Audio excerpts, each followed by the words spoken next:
BFM Business, 60 minutes business, l'invité. Et nous recevons Pierre-Louis Brenac, bonjour. Bonjour. Merci d'être avec nous. Vous êtes associé en charge de l'énergie de l'industrie pour le cabinet SIA Partners. Nous rejoint aussi Mathieu Pechberti qui suit le secteur de l'énergie pour Bonjour. BFM Business. On est toujours bien sûr avec Jean-Marc Daniel. On va parler pendant les 10 minutes que nous avons ensemble du nouveau PDG d'EDF. Luc Rémont auditionné ce matin au Sénat et à l'Assemblée nationale. Les parlementaires qui votent pour approuver sa nomination. Le nouveau PDG qui se retrouve face à deux défis majeurs. Peut-être le premier, la disponibilité des réacteurs et donc leur redémarrage. On l'écoute là-dessus. Je me consacrerai totalement à la tête et aux côtés des équipes d'EDF, avec les entreprises de la filière, à tenir les engagements de l'entreprise pour la reprise de la production des réacteurs à l'arrêt. Mathieu Pechberti. Que peut-il dire d'autre, puisque il y a effectivement une situation qui est extrêmement compliquée encore. On a 25 réacteurs encore à l'arrêt aujourd'hui. En réalité, le point important, c'est que Luc Rémont ne pourra pas faire grand-chose. Déjà, le problème est entre guillemets lancé, mais aussi en train d'être réglé, puisqu'il y a des problèmes de corrosion, notamment sur une dizaine de réacteurs qui sont en train d'être réparés par EDF. Lui va arriver, on va dire, dans une quinzaine de jours chez EDF, le temps qu'il pose ses cartons, qu'il prenne ses fonctions. L'enjeu pour lui, c'est plutôt l'hiver prochain et de faire en sorte que le parc nucléaire soit totalement remis en route pour l'hiver prochain, mais sur les réparations actuelles et sur comment on va passer l'hiver là tout de suite, il pourra prendre vraisemblablement des mesures d'urgence, mais il n'aura pas beaucoup de marge de manœuvre, encore une fois, sur le planning et le calendrier de redémarrage de réacteurs et puis les relations avec l'autorité de sûreté nucléaire qui décide. Pierre-Louis Brenac, chez SIA Partners, d'accord avec ça. L'enjeu, c'est pas tant cet hiver, c'est l'hiver prochain. Alors, il y a double enjeu. Alors, pour Luc Rémont, à court terme, oui, effectivement, c'est garantir un peu les promesses faites à RTE et au pouvoir public sur la demande d'électricité. Il pourrait avoir une bonne, un peu un welcome bonus, c'est-à-dire que mi-novembre, s'il arrive à peu près mi-novembre chez EDF, c'est la date où encore une dizaine de tranches nucléaires pourraient revenir sur le réseau.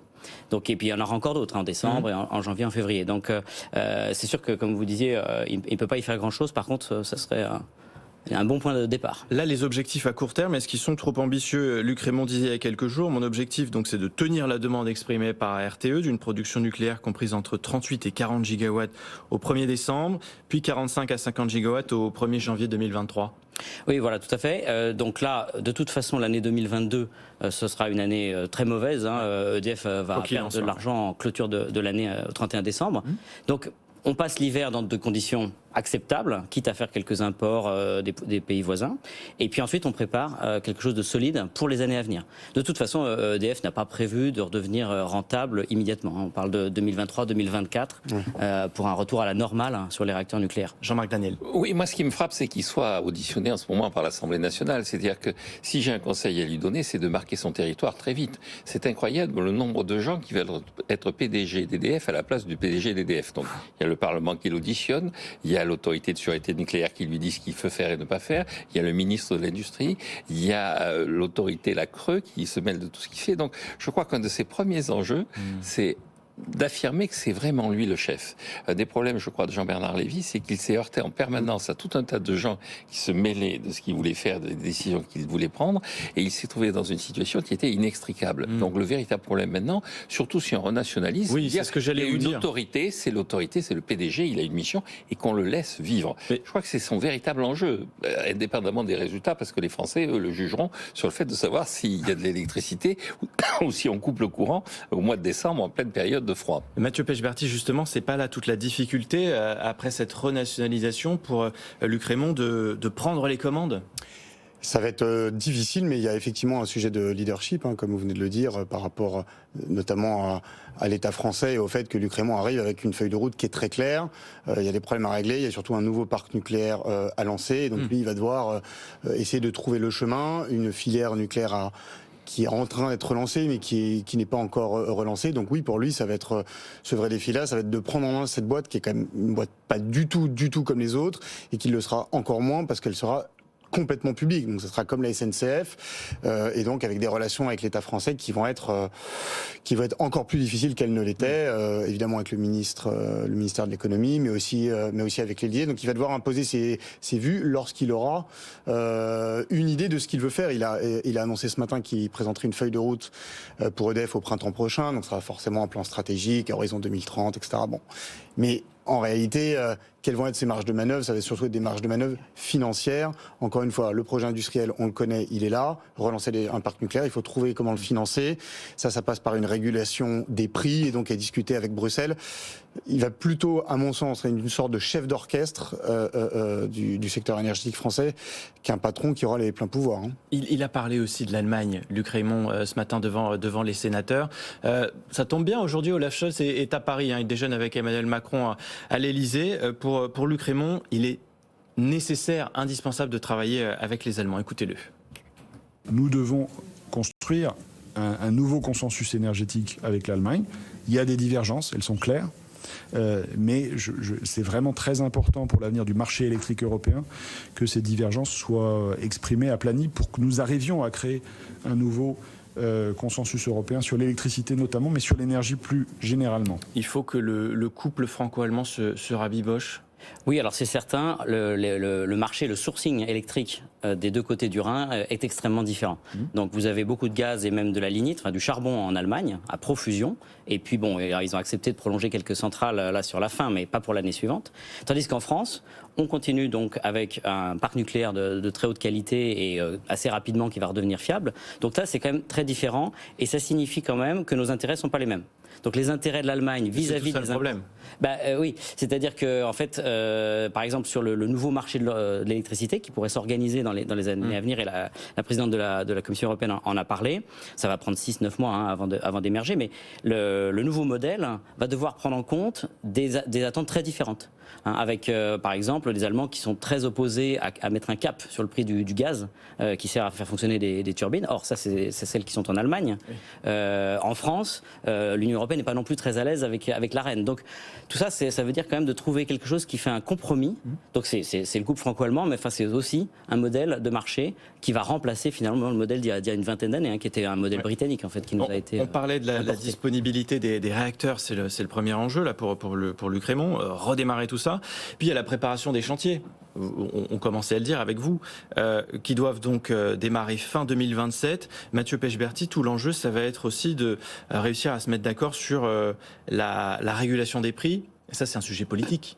Oui, c'est un sujet très politique et effectivement, il en a parlé ce matin sur le fait que la régulation des prix en France, qu'on appelle l'AREN, sans rentrer dans les détails, mais il a clairement dit que le système était à bout de souffle et qu'il fallait le repenser, mais en même temps, on se rend compte que quand on interroge les personnes qui travaillent à Bercy sur ces sujets-là, ils nous disent on ne va pas réformer le marché français tant qu'on ne sait pas où on va au niveau européen. Et comme ça vient d'être dit, il y a des divergences telles avec l'Allemagne que donc ça va prendre énormément de temps. Donc il a 5 ans devant lui. Je pense que c'est suffisant, mais c'est pas non plus de trop.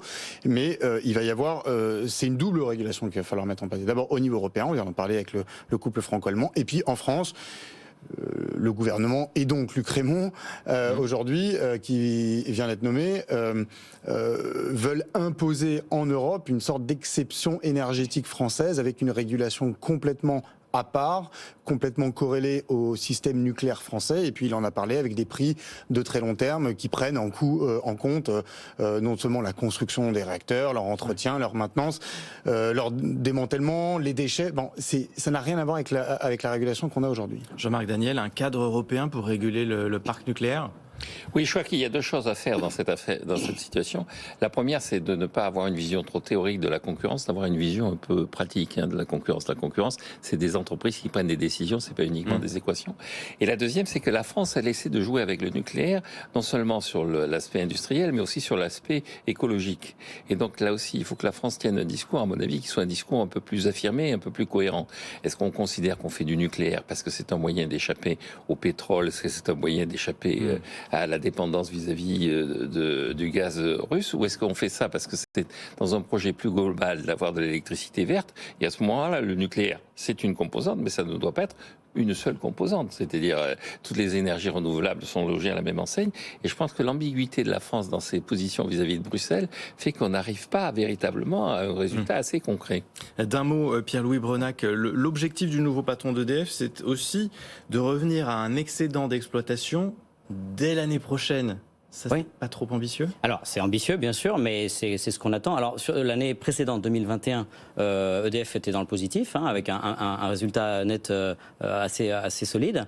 2022, c'est pas bon, on sera probablement dans le négatif, mais si le parc nucléaire reproduit à nouveau des quantités d'énergie comme autrefois, c'est tout à fait possible, d'autant plus que le gouvernement a un peu facilité les choses en abaissant un petit peu l'arène, les plafonds d'arène, les volumes qui étaient cédés aux concurrents. D'un mot, Mathieu Pechberti. Non, le niveau de production pour 2023 va rester a priori assez bas. EDF l'a déjà annoncé, donc 2023 risque à mon sens d'être encore très difficile. En 30 secondes, le projet Hercule, on en parle encore ou pas?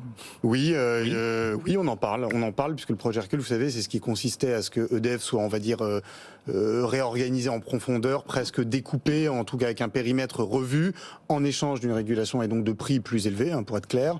Ce projet, oui, est enterré, sauf que on entend parler d'un Hercule bis, alors en tout cas une refonte d'EDF qui n'arrivera pas tout de suite, qui arrivera après une négociation de la nouvelle régulation sur les prix, donc pas avant 2 ou 3 ans, mais ce qu'on voit bien, c'est que il y a une nécessité, en tout cas pour EDF, de récupérer de l'argent, donc de revenir à un moment donné sur les marchés pour récupérer de l'argent, pour financer notamment ses activités dans les énergies renouvelables cette fois. Et vraiment très court, pour conclure avec vous, Pierre-Louis Brenac, les renouvelables, bon, pas l'impression que ça soit au cœur de la stratégie, malgré tout, il va falloir quand même avancer sur ce sujet-là? Si, bien sûr. Enfin, donc du côté de la présidence et du gouvernement, ils sont vraiment, ça pousse derrière. Oui. Et du côté d'EDF, on va le faire aussi très sérieusement parce que faire d'EDF un énergéticien décarboné, quoi. Oui. Alors bon, donc avec le nucléaire, très décarboné, mais EDF et donc Luc Rémont l'a redit ce matin devant les sénateurs. Les renouvelables seront une priorité importante, et y compris en étant un actionnariat 100% public, ça n'empêche pas d'aller travailler dans le monde entier.